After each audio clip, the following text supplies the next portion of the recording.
Hey, folks, this is David Smith at Correctional Officer Lifestyle. This is my very first live video, my very first live stream, I should say. I'm new to this, so if I mess it up, let me know I messed it up. Be polite about it, though. Right now, I don't think I have anybody on with me, but that's all right. I'm used to talking to myself, quite good at it, in fact. Um, this video, this stream is going to be about the changes in the Department of Corrections, the changes in the profession of corrections. As I have mentioned several times, I am a 27 and a half year veteran of the Florida Department of Corrections. In that time, I have seen a lot of things change. Um, when I first hired in to the department, um, we had an open yard. Basically, once count cleared in the morning, we announced work call. And the standard saying from staff members to the inmate population in the dormitories was, "It is now work call. Work call. If you're not a houseman and you don't have a lay in, get out of the dorm so that the houseman can clean." Didn't matter where they went, they could go to the canteen, they could go to the rec yard, they could go sit under one of the pavilions outside. We had payphones everywhere on the compound. They could go out and get on a payphone. They could go to the rec yard. They could go to the canteen. The housemen stayed in. Those are the inmates that were assigned to clean the dormitory. They stayed in and they got the dorm cleaned. If you had a call out, you went to your call out. If inmates had a work detail, they went to their work detail. And it looked like an explosion whenever we opened the yard. Inmates just came out and went everywhere. Um, Back again when we fed chow after we counted, they had the option to go to chow, go to the rec yard, go to the canteen, or go to their work assignment or whatever call out they had on the administrative side of the compound. So it was sheer pandemonium. Whenever evening shift came on at 3, the yard was still open. So you've got officers walking down amongst a sea of inmates. Um, we have never housed less than 1,000 inmates at my facility, and maybe half of those went to the rec yard. I mean, honestly, when I first hired in, it reminded me a lot of my childhood because if I wasn't doing homework or after cartoons were over on Saturday morning, mom would say, "Go outside." If it wasn't raining, go outside. If it was raining, my day was shot because I didn't have any business staying inside. I didn't want to be inside. I was a kid in the 70s. There was no such thing as video games. Cable didn't exist. Outside was entertainment. You get the neighborhood kids together and go do what you're going to do. It was similar to that. You know, I don't care what you do outside, but if you're not a houseman and you don't have a lay-in for medical, go outside. It's basically what we did. That's how we conducted business. Um, Thankfully, that changed, and we got a lot more control over the compound. We started controlling the movement a lot better and gave ourselves a better reputation amongst institutions in the local area because we were the only people that were running the compound the way we were, as far as I know, wide open. We were the only ones doing that. The only remnants that we have of that time gone by is one concrete block outside of the back door of one of our dormitories where one of the phones that we had on the yard stood. That's it. That's all. That's the only relic we have left from that time. But back then, also, inmates had stuff to do. We had an education department. We had a vocational department. We had an active library, an active law library. We had programs for the inmates left and right that they could participate in. Um, During the funding crisis that I endured, am still enduring actually, in my tenure in the Department of Corrections, a lot of our programming went away.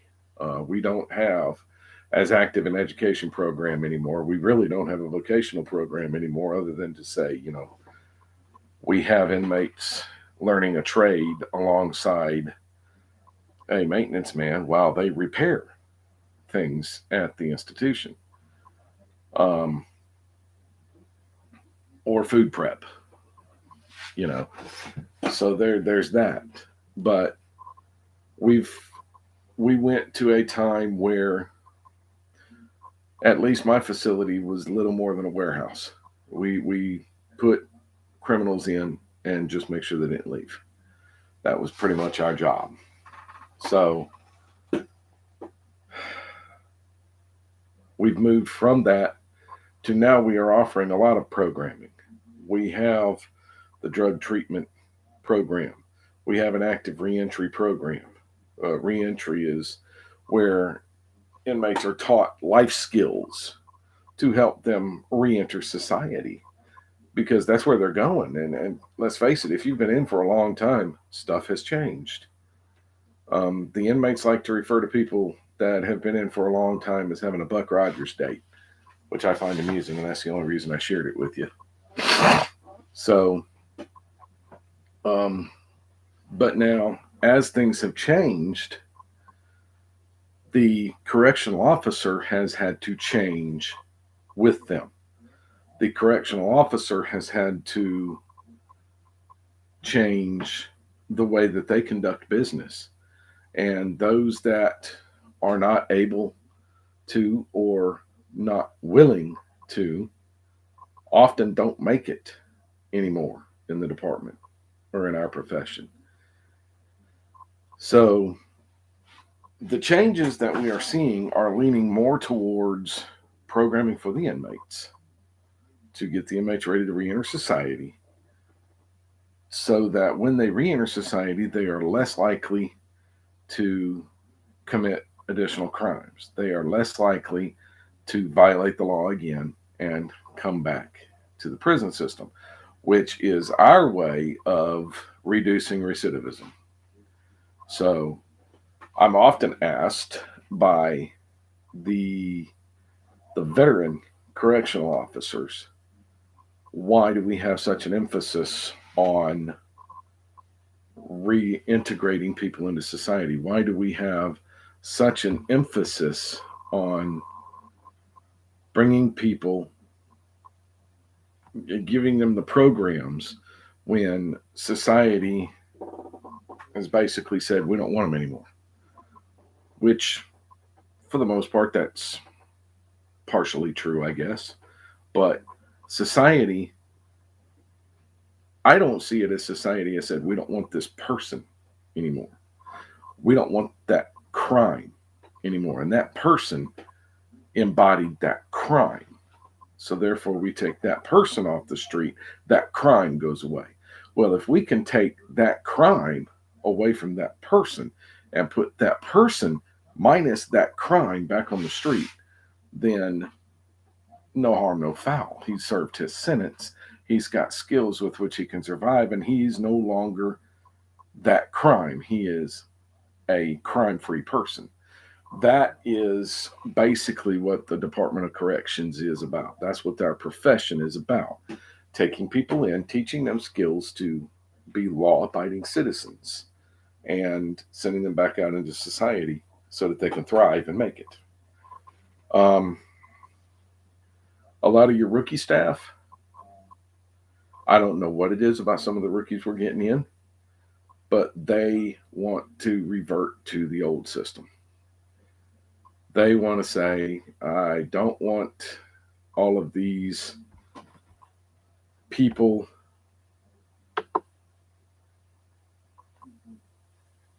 I'm trying to figure out the controls here. Sorry, I'm pretty sure I've got some kind of thing going on here.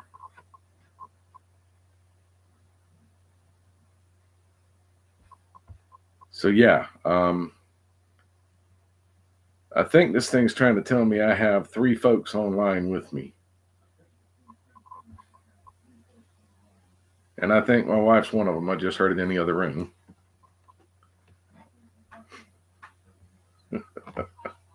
Ah. Anyway, if you guys have any comments, any questions, go ahead and ask. It'll pop up on the screen. I'll answer it in real time. I'm down with that. But a lot of our rookies these days are wanting to go back to the old system. I don't know why they want to go back to the old system. The old system is not everything it was cracked up to be. Idle hands are the devil's playthings, and we had a lot of idle hands back in the day. So why would we want to go back to that? I prefer for an inmate to be busy, because if he's busy, then he's not getting into mischief, he's not getting into trouble, he's not committing further crime while incarcerated. So I have found in my career that there's honestly, and I say two things, but it's honestly three things that keep inmates happy. And those three things are: number one, a full stomach; number two, a full foot locker; and number three, something to do. Those things right there will keep the inmate population, for the most part, happy. Um, that being said, there's a lot of things that make the inmate population unhappy. Officers that are unwilling to provide the inmates with what they are authorized to have, what they're supposed to have, and what they need to have. And that doesn't happen as often as I like to make it out to, but it does happen. Um, because there are inmates that abuse the the stuff that we give them. And just for an example, toilet tissue is something that we provide for the inmate population in Florida. Okay, so we provide them with toilet tissue. I have an inmate come up to the window and ask for a roll of toilet tissue. Yet when I'm going through on my walk around, I see that he's already got five in his foot locker. So it's people like that it's inmates like that make it difficult for the COs to want to do stuff for them and try to help them. But by and large, the inmate population is not that way. Um, but that's kind of a trivial thing. A lot of what I'm talking about with this is their access to the programs. We have a lot of new staff that think the inmates should just be warehoused. I don't know where that comes from, but a lot of the newer staff think the inmates should just be warehoused. I do everything I can to convince them otherwise. But it's a trial. It really is. They act inconvenienced when an inmate asks, "Can you call up and ask the chaplain if I can come up and see him?" They act like it's an inconvenience. "Can you call the law library and let the librarian know that I have a legal deadline? I just got it in legal mail." And the officers act as though they're inconvenienced by that. And I'm not saying all the officers, but some of them are acting that way. They're acting inconvenienced that an inmate has asked them to help them in some kind of way. But that's what the department is about. The state of Florida only has one prison, Florida State Prison. That's the only prison we've got. Everything else is either a correctional institution or a correctional facility. So the name correctional institution or correctional facility, correctional institutions being run by the state, correctional facilities being run by a private company, just to explain the difference. Just by the very name, what we are supposed to be doing is helping people. We're supposed to be helping people. We're supposed to be correcting their behavior so that they can reenter society and have a positive life, have the ability to live without crime, have the ability to live without the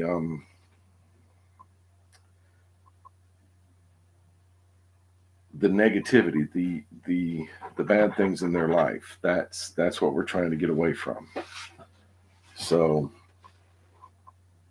um, thus far, this live stream I think has been kind of a bust. But I'm still waiting on people to show up. I've been at this for about 15 minutes. So,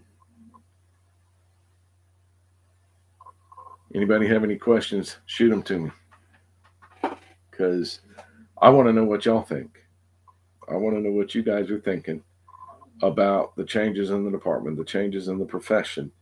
How can we do it better? How are we doing it wrong? How are we doing it right?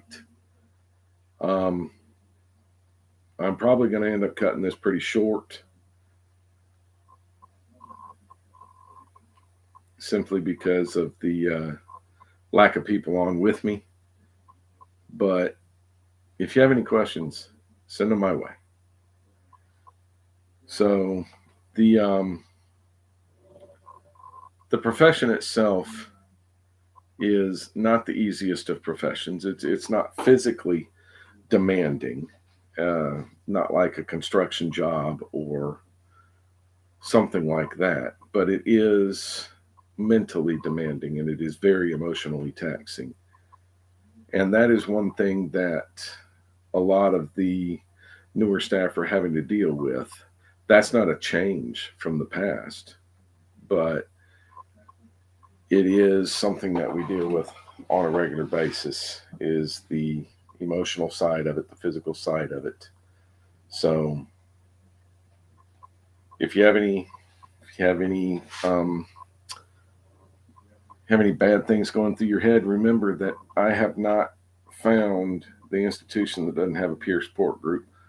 There's peer support groups. There's any number of employee assistance programs, because we're not just here to help the inmates. We're also here to help the correctional officer, because the correctional officer is surrounded with negativity regardless of what kind of institution you run, incentivized institutions or enhanced management institutions, regular institutions, close management institutions, whatever kind of facility you work at. It is a high stress job. And while the department has leaned towards taking care of the inmates, we've never come away from taking care of our staff.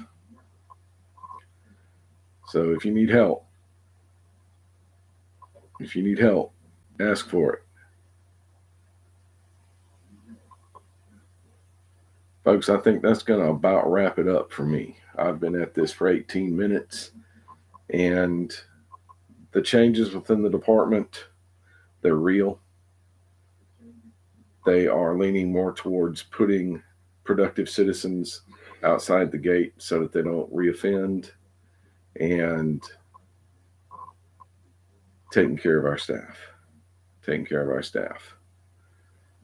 Folks, that being said, I'm going to go on ahead and probably cut this thing short, and I'll see you guys in the next video.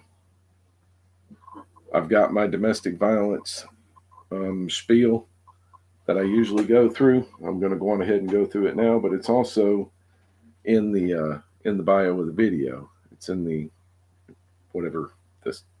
the description. But if you are the victim of domestic violence situation, or you know the victim of domestic violence situation, 1-800-799-SAFE. 1-800-799-7233 is a domestic violence hotline. The people at the other end of that phone call have the tools, abilities, and resources to help the victims of domestic violence.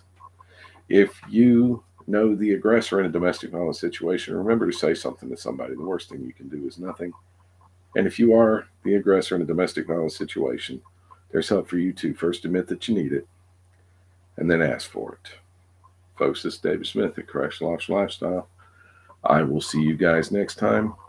I plan on making these live streams a weekly thing. If nobody shows up, nobody shows up.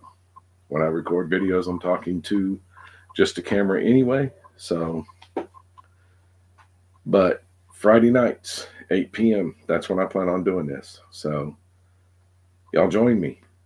Come see me.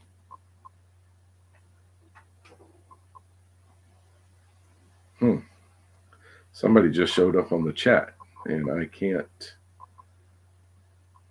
understand what was written. I think it's written in Russian. Well, all right then. Anyway, I'll see y'all next time.